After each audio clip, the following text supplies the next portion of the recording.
इनके दो कहने, वहाँ पे एमएएम जी बीजेपी है, यहाँ पे जेडीएस बीजेपी। लेकिन सवाल ये है कि क्या मुस्लिम उम्मीदवार जीत सकता है?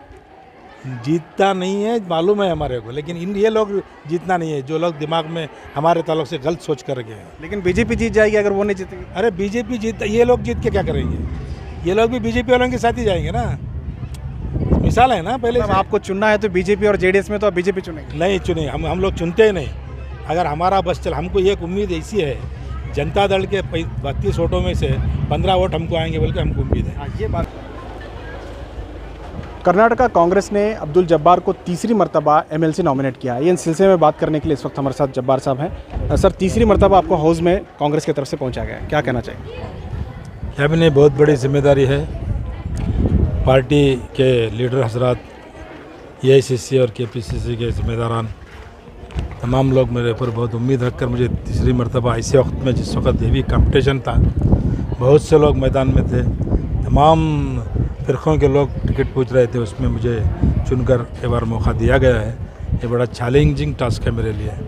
मैं मेरे आने वाले इलेक्शन के ताल्लुक से मैं पूरी कोशिश करूँगा कि फ़िरक़ा परस्त ताकत को हराने के लिए मेरी ख़ासकर वो मखलियतों को यकजा कर एक तरफ वोट कराने की मैं पूरी कोशिश करूँगा इंशाअल्लाह। जब्बार साहब, आप सीनियर काउंसलर हैं, काउंसिल में आप सीनियर हैं काफ़ी, इससे पहले भी आप काउंसिल में पहुंचे। इस वक्त काउंसिल की क्या तादाद है, क्या किसकी मेजॉरिटी है, क्या तादाद है, कुछ बता सकते हैं? नहीं, अगली बार ये इलेक्शन होने के बाद क्या होगा पता चलेगा। अब तक तो हमारी भी कम है, उनकी भी कम है। बीजेपी थोड़ा 1-2 ज़्यादा है, बस। किसी की मेजॉरिटी नहीं है? किसी की मेजॉरिटी नहीं है। ये इलेक्शन होने के बाद पता चलेगा कौन ज़्यादा है कौन कम है। जब्बार साहब, आपका जो पुराना जो टर्म था उसमें आपके क्या कारनामे रहे हैं, क्या आपका एक टारगेट रहा है? मेरा पहला टारगेट स्कूलों को बराबर करना था। जिस वक्त मैं पिछली बार मैं एमएलसी बन के रहा है, तो मैं हुकूमत से सवाल किया कि कितने स्टेट में उर्दू स्कूल्स हैं, जिनमें क्या हालात हैं उर्दू स्कूल्स के।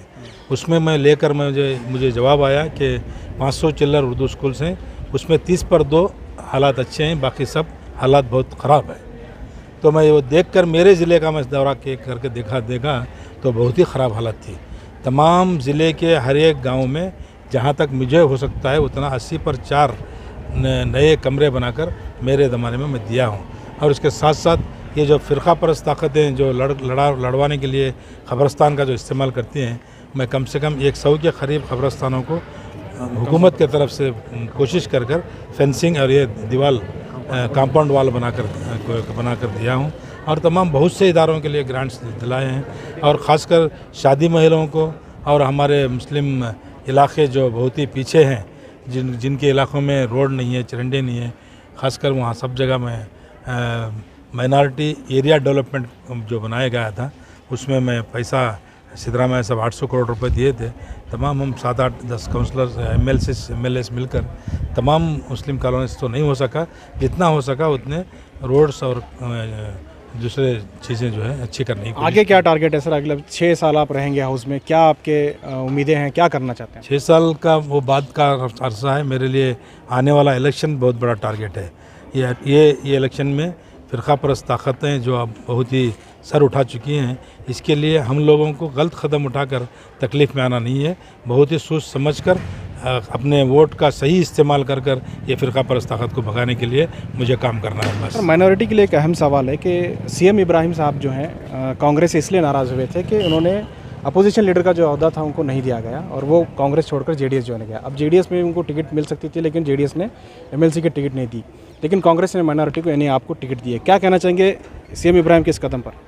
नहीं, वो जो अपोजिशन लीडर पूछ रहे थे कि हमारे पार्टी में हो, कोई भी पार्टी में क्यों ना हो, किसी को निकाल कर किसी को ओहदा देना ये होने की बात नहीं है। एसआर पाटिल उस वक्त हम पे हमारा अपोजिशन लीडर था। टर्म खत्म होने के बाद भी पूछ रहे थे? नहीं, उसके बाद टर्म ख़त्म होने के बाद तो नहीं है, उसके बाद तो होने का किस्सा ही नहीं था।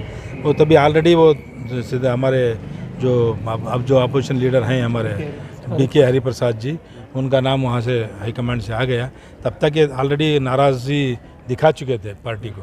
वो पार्टी वाले डिसाइड भी कर चुके थे कि जो नाराज़ हैं उनको अब बनाने से फ़ायदा नहीं है, इसलिए उनको जो लायल हैं उनको बना दिए, बस। क्या उसका कोई नुकसान नहीं होगा कांग्रेस को? मुझे तो नहीं लगता नुकसान होगा, क्योंकि नुकसान होने का ज़माना ख़राब हो गया है। अभी हमारे लिए आगे कैसे हम आगे बढ़ना है इसका सोचना है। ये किसी को अब इसका मिसाल ज़िंदी मिसाल हमारी यूपी इलेक्शन है।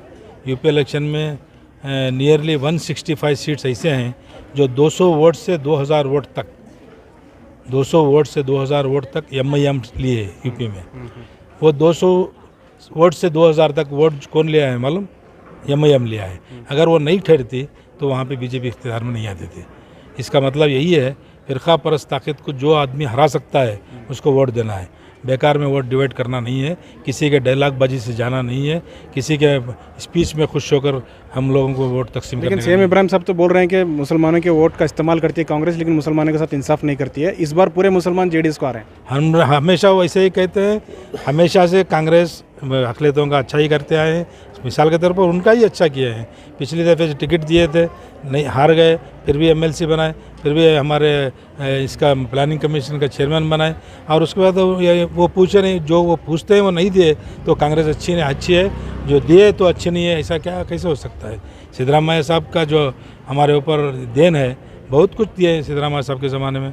और हमको बोलते थे जब तुम प्रोग्राम लाओ, देने का काम मेरा है, प्रोग्राम नहीं सरका तुम पैसा नहीं पूछना, ऐसा बोलते थे। इंशाअल्लाह अगली बार जितना हो सकता है उतना हम अच्छे प्रोग्राम डालेंगे और ख़ासकर कम्युनिटी को फ़ायदा पहुंचाने की कोशिश। आप माइनॉरिटी के अध्यक्ष भी हैं, आप कांग्रेस के जो माइनॉरिटी सेल है उसके चेयरमैन भी हैं, उस ताल्लुक से क्या काम हो रहा है? उसी के अंडर में कांग्रेस को आगे बढ़ाना है। ख़ासकर माइनॉरिटीज़ को जो है वोटिंग में जो बहुत से वोट निकाले जा रहे हैं, हमारे वोटर लिस्ट में से हमारे नाम निकाले जा रहे हैं, उसको हमारे ख़ासकर हमारे जो माइनॉरिटी डिपार्टमेंट के जो लड़के हैं उनको काम में लेकर तमाम मस्जिदों को, हम मदरसों को और इस्तेमाल करके, NGOs को इस्तेमाल करके ख़ासकर वोटर लिस्ट में तमाम लोगों का नाम है नहीं चेक करके उनके नाम लेकर उनको वोटर लिस्ट में जमाना है और उनको 90% वोट कराने की कोशिश करना है। सर, राज्यसभा की अगर बात करें तो राज्यसभा में दूसरे प्रेफरेंस पे जो है एक मुस्लिम उम्मीदवार को, मंसूर साहब को जो है टिकट दिया गया है। लोगों का कहना है कि देना ही होता तो पहले प्रेफरेंस में देना था, सेकंड प्रेफरेंस में दिया गया। पहले प्रेफरेंस में दे सकते थे, लेकिन पहले प्रेफरेंस जयराम रमेश आ गया था। लेकिन ये जो है ये दोनों तरफ बेपार लग रहा था हमको। हमारे 25 वोट जो हैं वो लोग ये सोच रहे थे कि हम लोग इनको अगर ये नहीं डाले तो हम इनके 25 वोटों को ख़रीद लेंगे। ये थिंकिंग चल रही थी दोनों साइड। इसलिए हम लोग ये सोचे कि हमारे कितना भी वोट हो, 2500, 4000, 3000, हमारे तरफ हमारे वोट हमको डाल लेंगे, क्योंकि हमारे वोट लेकर ये लोग MP बनकर हमारे खिलाफ खड़ा करके हमारे खिलाफ लड़ने की कोशिश करेंगे। इसलिए हम लोग कैंडिडेट जेडीएस के। यस, तो जेडीएस बीजेपी जेडीएस में कोई फ़र्क नहीं है। अब दोनों एक ही काइन के दो काइन है। वहाँ पे MAM जो BJP है, यहाँ पे JDS BJP। लेकिन सवाल ये है कि क्या मुस्लिम उम्मीदवार जीत सकता है? जीतता नहीं है मालूम है हमारे को, लेकिन ये लोग जीतना नहीं है, जो लोग दिमाग में हमारे ताल्लुक से गलत सोच कर गए हैं। लेकिन बीजेपी जीत जाएगी अगर वो नहीं जीतेगी। अरे बीजेपी जीत, ये लोग जीत के क्या करेंगे? ये लोग भी बीजेपी वालों के साथ ही जाएंगे ना। मिसाल है ना, पहले आपको चुनना है तो बीजेपी और जेडीएस में तो आप बीजेपी चुनेंगे? नहीं चुने, हम लोग चुनते ही नहीं। अगर हमारा बस चल, हमको एक उम्मीद ऐसी है, जनता दल के 32 वोटों में से 15 वोट हमको आएंगे बोल के हमको उम्मीद है। ये बात क्योंकि बहुत से उन पार्टी में डिवाइड है। वो डिवाइड जो बेजार लोग हैं वो हमको वोट देंगे बोल के भरोसा है, और हमारे पास आके बात भी करके गए। बहुत बहुत शुक्रिया। ये थे जब्बार साहब। उन्होंने साफ कर दिया है कि जेडीएस की तरफ से उन्हें समर्थन है। जेडीएस के बहुत सारे विधायक उनके कांटेक्ट में हैं, और कांग्रेस का जो कैंडिडेट है मंसूर, जो राज्यसभा के लिए नॉमिनेट किए गए हैं, जो दूसरे प्रेफरेंस में है, उनकी भी कामयाबी यकीनी बता रहे हैं। कैमरा पर्सन समीर के साथ शाहिद काजी, हुबली।